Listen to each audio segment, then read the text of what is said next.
Caiu de paraquedas no meu canal?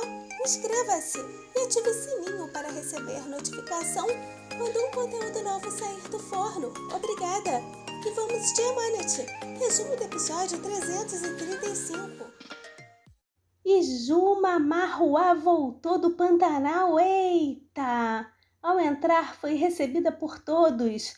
Juma estava assustadíssima e a mãe fez sinal para Jenger fazer as honras, afinal ela se apegou ao nosso amigo do peito. E a mãe tentou um contato físico, mas Juma se esquivou e ele desistiu, entrando na frente. Zia ficou com peninha do irmão. A Dalit se empolgou falando sobre a felicidade em recebê-lo e tal, mas depois lembrou que Juma não sabia quem ela era, explicando em seguida. Zia se apresentou, ele disse que estavam muito preocupados com ela e que rezaram por ela. Ele também quis saber se ela sentia dor e tal. Seher, naquele momento, perguntou se ele era irmão dela. E Zia explicou tudo e disse que era meio-irmão dela e que amava ela. Ela disse que era um prazer conhecê-lo e Zia disse que já tinha passado por aquilo. Depois falou que era um prazer conhecê-la novamente. E a mãe falou que Juma deveria estar cansada, perguntando se ela queria subir para o quarto deles. Mas a menina se esquivou assustada. Ela não queria ficar com ele e Jenger disse que providenciaria um quarto para ela. Tudo a partir de sinais. Era um sinal daqui, outro dali. Juma Marruá na sala com Jenger, Zia e Tudão quis saber como aconteceu o acidente. E a mãe disse que saíram para navegar e que ela tinha escorregado, caído e por fim batido com a cabeça. Juma, que só confia no Jenger agora, pediu que ele confirmasse. Olhando para ele, perguntou há quanto tempo morava naquela casa. E Jenger respondeu que estava lá há 1 ano. Ele disse que antes ela e o pai moravam em outra casa, em outro bairro. Ele disse que ela se casou com Yaman há 1 ano e que aquela tornou-se a casa dela. A conta não está batendo, mas vou passar pano. Ela quis saber o que Jenger era para ela e ele respondeu que era um empregado da casa. Mas naquele momento Zia se manifestou dizendo que ela estava perto dele como se fosse irmão dela e que ela o amava e respeitava. Após ver a foto da Kevser com o Yusuf, perguntou quem eram e a mãe respondeu que era a irmã dela e Yusuf. Jenger aproveitou o ensejo para dizer que era o sobrinho e legado dela e Juma não entendeu. Jenger explicou que a irmã dela era casada com o irmão mais velho do Yaman Bey, informando que infelizmente ela morreu. Na sequência, disse que ela foi para a mansão para cuidar do sobrinho dela. Juma perguntou pelo resto da família e se não tinha pai e mãe, e Jenger explicou tudo. Em seguida, Juma Marruá murmurou que não tinha mais ninguém, porém, imediatamente Yaman falou do Yusuf, de todos, inclusive ele. Jenger disse que no começo Juma foi para cuidar do Yusuf, mas que depois... Zia complementou, dizendo que logo casou com Yaman, tornando-se nora daquela casa, bem como irmã dele.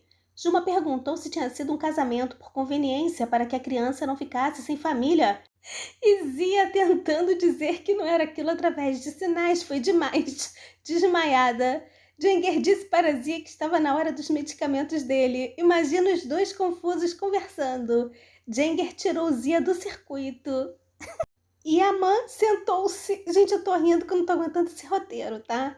E a mãe sentou-se ao lado de Juma, que ficou assustada. Ele segurou na mão dela, pedindo que ela o olhasse nos olhos, explicando que, embora no início fossem parentes de Yusuf, depois se apaixonaram e que não foi um casamento de conveniência. E quando Yaman ia se aprofundar, Juma tirou sua mão abruptamente, se esquivando dele, ao passo que Yaman passou a se comunicar através de sinais.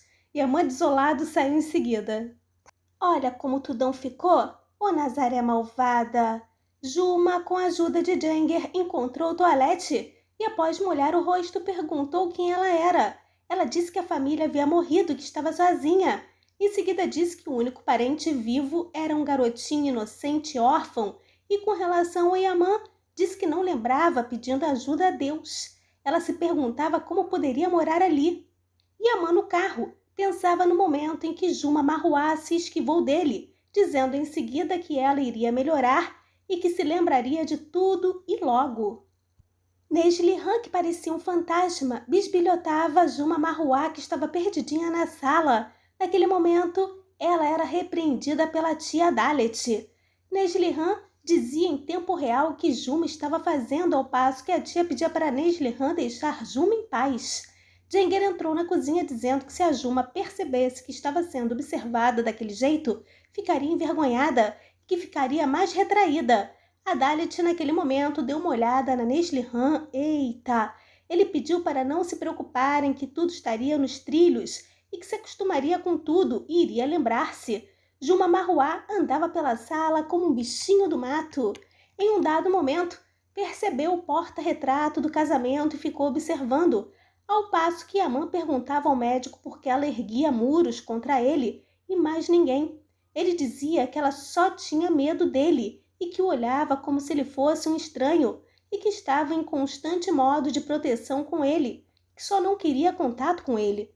Ele queria saber por que ela estava daquele jeito, afinal, ele era a pessoa em quem ela mais confiava. O médico respondeu que ele não era o primeiro parente de um paciente a receber aquela reação e que ele foi a primeira pessoa que ela conheceu neste mundo estranho em que ela caiu após o trauma. Ele disse que ela abriu os olhos e o viu e que, infelizmente, por aquele motivo, ele era o primeiro estranho de quem ela tinha medo. O médico explicou que Juma Marruá era um órfão que acabou de nascer e que ela era mais vulnerável do que qualquer outra pessoa e estava cheia de medos, sem saber em quem confiar. Ele mencionou a culpa, medo, solidão, dizendo que eles atacavam com qualquer emoção que ela poderia ter e que ela precisava de tempo. O médico ainda disse que Yaman era quem mais queria dela, ficando diante dela e dizendo que era seu marido.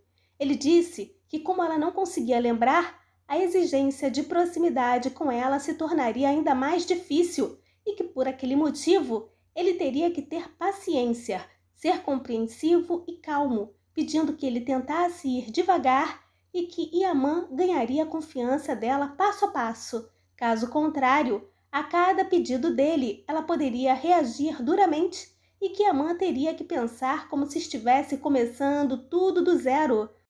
Ué, mas essa é a nossa sensação desde o início dessa obra. Podemos até prestar consultoria. Yaman voltou para a mansão e antes mesmo de sair do carro lembrou das palavras do médico. Em seguida disse que ganharia Juma Marruá passo a passo, exatamente como o médico disse, e que começaria tudo do zero se necessário. Relaxa, ainda teremos a terceira temporada.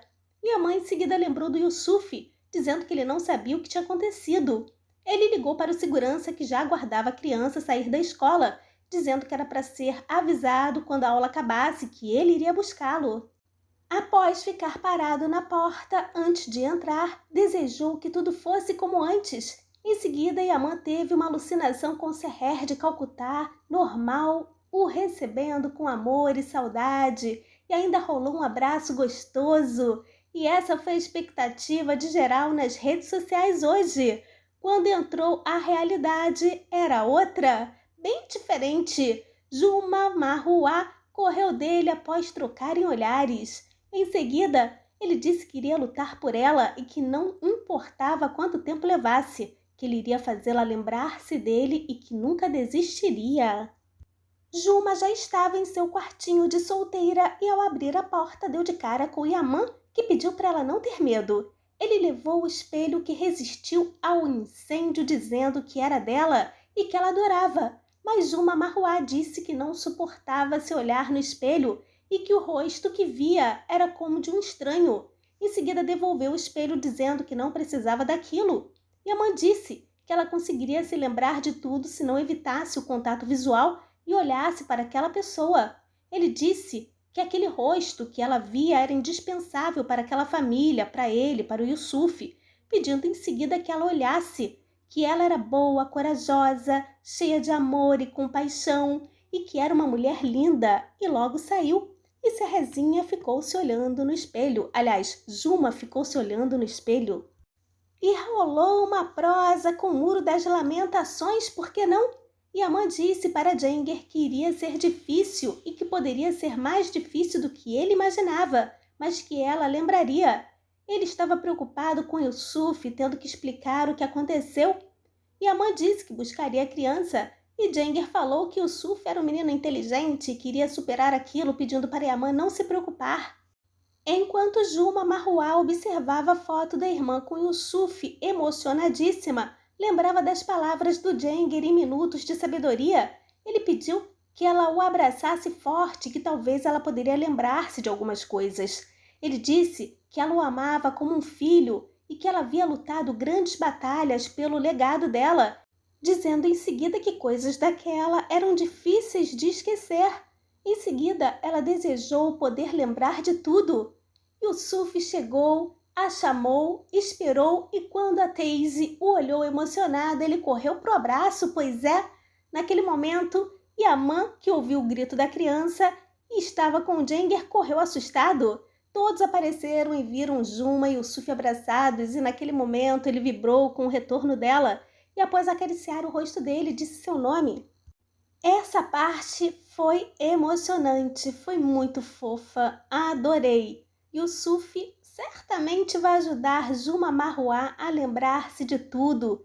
Yaman também fará parte dele e não precisa de muito esforço para fazer Juma se apaixonar por ele de novo.